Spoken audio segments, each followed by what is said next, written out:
भैंस चराता था ना, तो समझ जाओ कितना दिमाग होगा। उनको छूने के लिए औकात चाहिए। तो फिर से एक बार और खेसारी लाल यादव के ऊपर गाना बनेगा।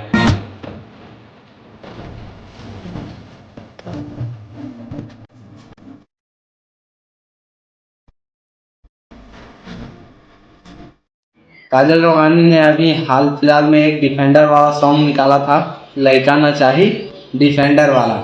और फिर से शायद काजल राघवानी एक और गाना ला सकते हैं खेसारी लाल के ऊपर, क्योंकि ये हुआ ये है क्यों ये जो रिपोर्टर दिखा रहे हैं गाने में जो रिपोर्टर था उसने इंस्टाग्राम पे पोस्ट किया है कि इस गाने में इतना बवाल हुआ तो अभी लगातार गाना आएगा, एक और गाना आएगा।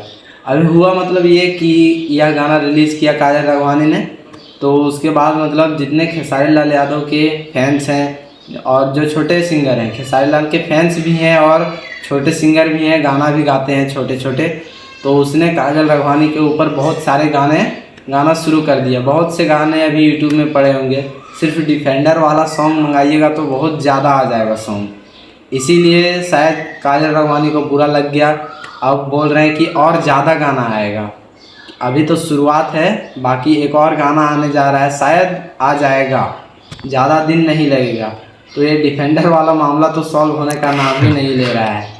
तो खेसारी लाल यादव को शायद क्या गाना लाना चाहिए काजल राघवानी के ऊपर, लेकिन मेरे ख्याल से तो ये सब मामले में नहीं पड़ना चाहिए खेसारी लाल यादव को, क्योंकि ये सब छोटा मामला है, अभी 1-2 दिन चलेगा फिर सिमट जाएगा। तो ठीक है, शायद खेसारी लाल यादव भी एक गाना ला सकते हैं काजल राघवानी के ऊपर। क्या आपको लगता है कि खेसारी लाल यादव गाना लाएंगे? अगर लाएंगे तो कमेंट में यस बताइए, और नहीं लाना चाहिए तो नो लिख दीजिए। तो मिलते हैं आपके साथ नेक्स्ट वीडियो में।